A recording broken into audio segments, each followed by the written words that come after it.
¿Cuál es el rol de las mujeres en el liderazgo de la iglesia? Vamos a hablar un poco sobre ese tema en este video.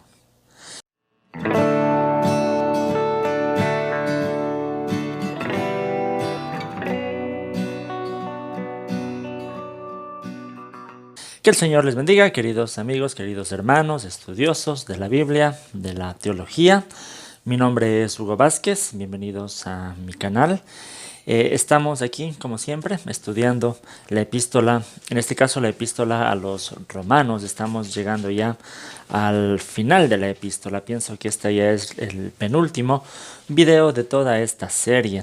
Recuerden que esta serie está basada en un librito que se llama Romanos verso por verso, que está disponible en la plataforma de Amazon, en una versión digital Kindle, también una versión impresa, y también ahora está disponible en PDF en la plataforma de Hotmart. También lo pueden adquirir ahí. Los enlaces para todo están en la descripción de este video.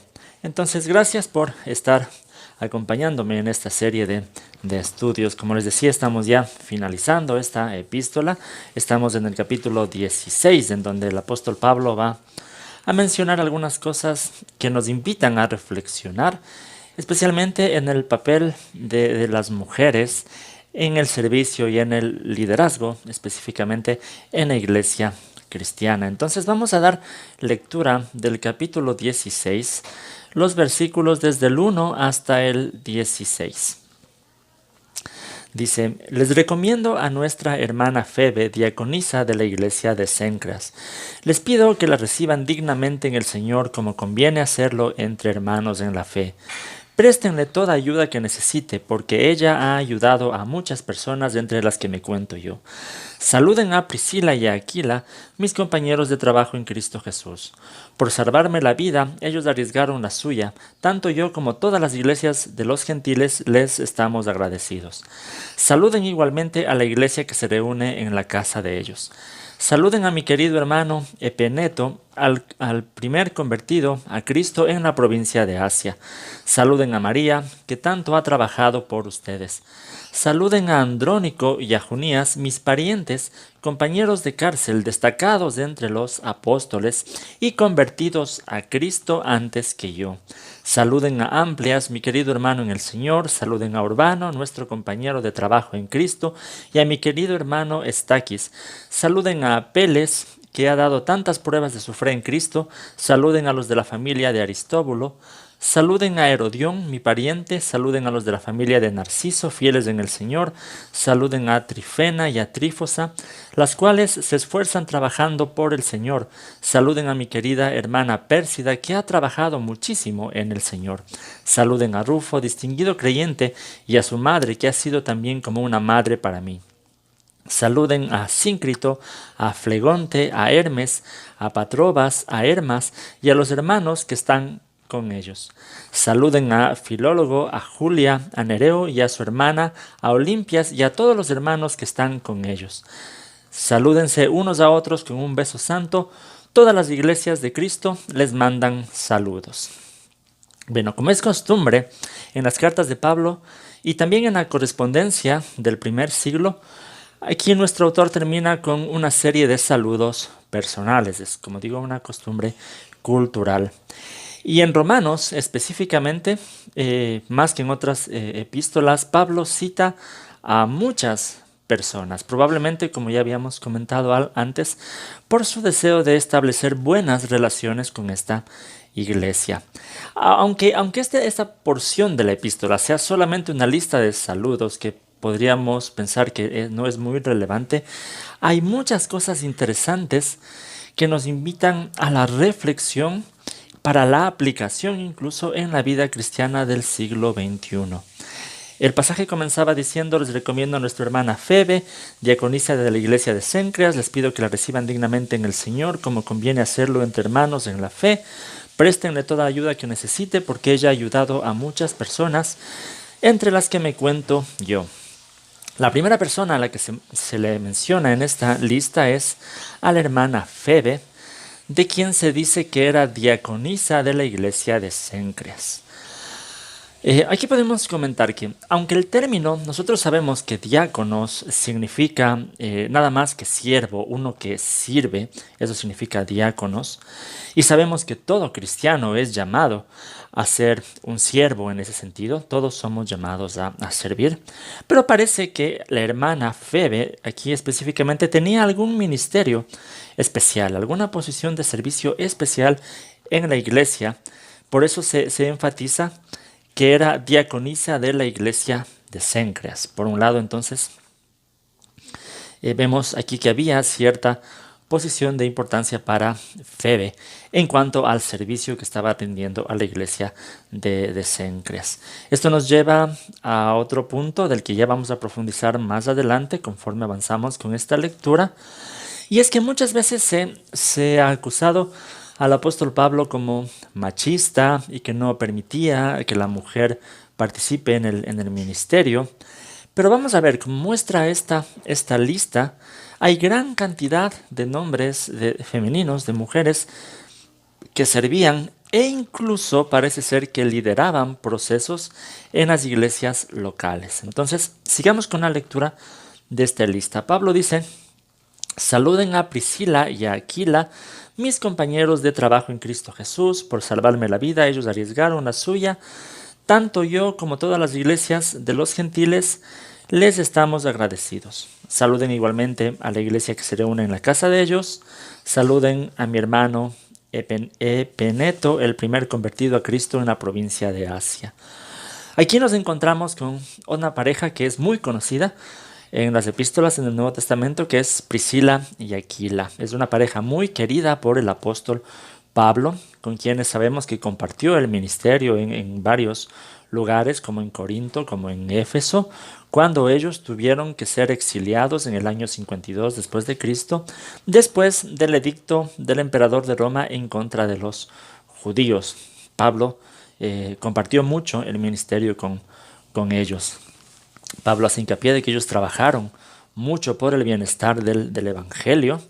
Probablemente es una teoría de que eran personas con buenos recursos económicos, por eso es que donde ellos iban tenían una iglesia en su casa, entonces tal vez tenían recursos económicos. Por ejemplo, en 1 Corintios 16:9, Pablo dice: las iglesias de la provincia de Asia les mandan saludos, Aquila y Priscila los saludan cordialmente en el Señor, como también la iglesia que se reúne en la casa de ellos. Entonces, algo importante a destacar es que Pablo menciona a esta pareja 6 veces en sus epístolas. De las 6 veces que Pablo menciona, 4 veces menciona primero a Priscila y luego a Aquila. Siempre dice Priscila y Aquila. No siempre, 4 veces de las 6 veces que las menciona. Y esto es interesante porque es como muy contrario a las costumbres del primer siglo, en donde oficialmente en una correspondencia se tenía que mencionar primero al esposo y después a la esposa. Es algo similar incluso de lo que pasa en la actualidad, cuando en una correspondencia se dice señor y señora, es la costumbre. Entonces, mucho más en el primer siglo. Salirse de esa costumbre es bastante interesante.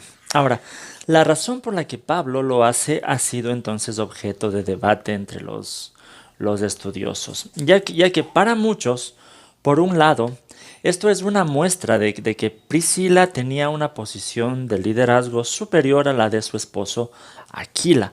Y esto obviamente sería un argumento a favor de quienes están de acuerdo con el liderazgo femenino en la iglesia.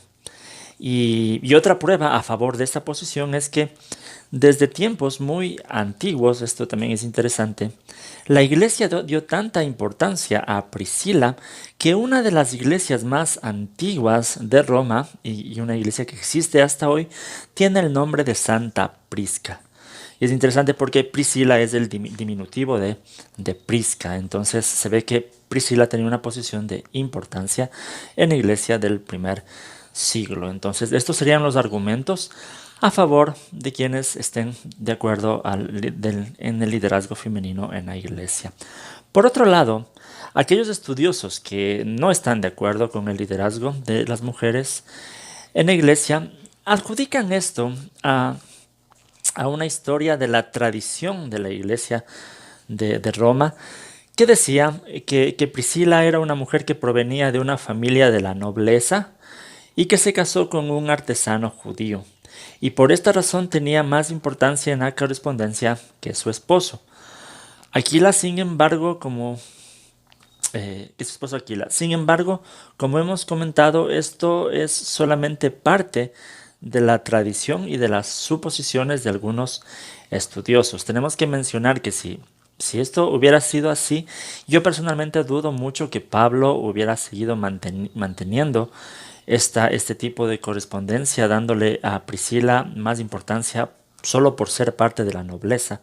Eso como que estaría un poco en contra de los principios que Pablo mismo ha mencionado sobre la igualdad cultural dentro de la iglesia. Entonces, el hecho porque Pablo le dé primacía a Priscila no pienso que haya sido precisamente ese.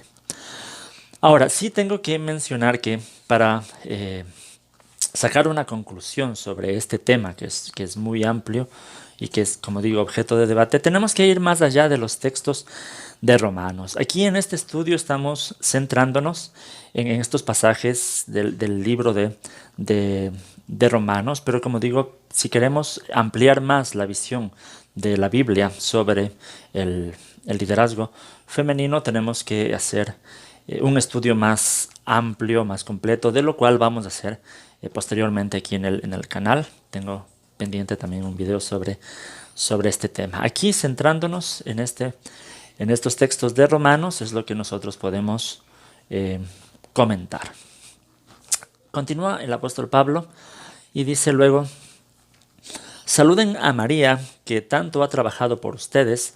Saluden a Andrónico y a Junías, mis parientes y compañeros de cárcel, destacados entre los apóstoles y convertidos a Cristo antes que yo. En este versículo se nombra a María, nuevamente una mujer trabajando en el Evangelio. Pero lo más conflictivo de este versículo para algunos nuevamente se encuentra en la pareja que se menciona aquí, Andrónico y Junias, de quien se dice que eran destacados entre los apóstoles. Entonces surge la pregunta: ¿cómo puede ser que una mujer se la nombre dentro de los apóstoles? Nuevamente tenemos aquí dos grupos en debate. Por un lado, obviamente muchos van a argumentar que no se puede negar que el nombre Junias es femenino, y no se puede negar tampoco que Pablo le esté nombrando entre los apóstoles, y esto obviamente confirmaría la hipótesis de que la Biblia no prohíbe el liderazgo femenino. Pero por otro lado, obviamente habrá argumentos de quienes están en contra, y ellos van a mencionar de que en el griego original el nombre de Junias debería haber sido Junías, que es un nombre masculino, y que probablemente se confundió en las copias del Nuevo Testamento. Sin embargo, nuevamente tengo que mencionar que esto es solamente una teoría que parte ya de la presuposición de que no podía una mujer ser apóstol. Y otro argumento que propone esta posición es que la posición destacada o la expresión destacada entre los apóstoles no se refiere a que ellos mismos eran apóstoles, sino más bien que entre los apóstoles se respetaba mucho a esta pareja. Pero nuevamente, como digo, esto es una presuposición. Ahora, una cosa que yo sí quisiera comentar aquí, en medio de este debate, de esta discusión, es que el término apóstol en el idioma griego simplemente significa uno enviado, uno que es enviado, y no necesariamente siempre se lo usa para referirse a los 12 que recibieron autoridad de parte del Señor Jesús, sino que también Pablo en algunas ocasiones lo usa en el sentido de alguien que ha sido enviado. Y en ese sentido mismo puede ser que se esté refiriendo a Junias como una mujer enviada a predicar el Evangelio, como una misionera en nuestros tiempos. Entonces, eso es lo que podría comentar sobre este debate en base a estos textos. Me gustaría que me dejen en los comentarios ustedes qué es lo que piensan sobre este tema, cuáles creen que deberían ser los límites, si es que los hay, en cuanto al liderazgo de las mujeres en la iglesia. Déjenme en los comentarios, estaremos ahí conversando, como siempre. Pido con mucho respeto y conociendo un poco más cuál es su forma de entender estos textos específicamente de Romanos.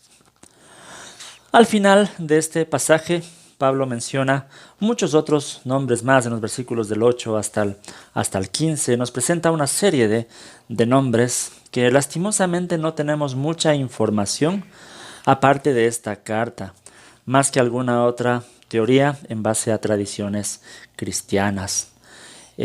Sabemos, sin embargo, que cada uno de ellos debió haber tenido sus propias historias, su propio testimonio de fe, que probablemente eran personas reconocidas en la iglesia, y más que todo, Pablo está contento y agradecido con todas estas personas a quienes él está nombrando aquí en esta porción.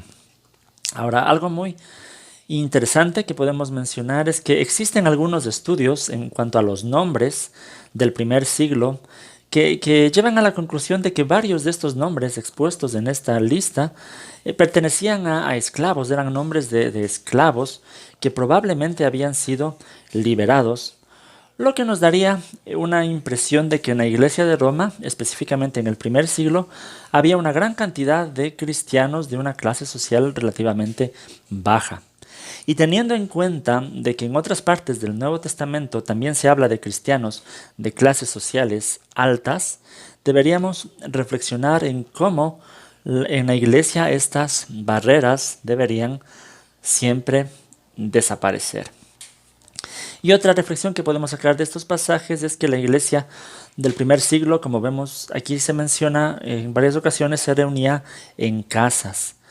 Y aunque esto no deba ser necesariamente una regla para las iglesias de hoy, ya que esto respondía, y muchas cosas siempre responden a las necesidades contextuales de su tiempo, donde los primeros cristianos no tenían acceso a templos grandes ni a lugares públicos, sino que esa era la forma más práctica de reunirse, sí nos debería llevar a reflexionar sobre la importancia de las iglesias locales hoy en día y a reflexionar sobre la comunión que debe existir entre varias iglesias locales, entre todas las iglesias locales, la comunión que debería existir entre la iglesia y entre todos quienes nos reunimos para dar gloria a nuestro Señor. Entonces, hasta aquí llegamos en este texto de la epístola a los romanos. Recuerden que si quieren profundizar más sobre estos temas, con la bibliografía necesaria, los análisis del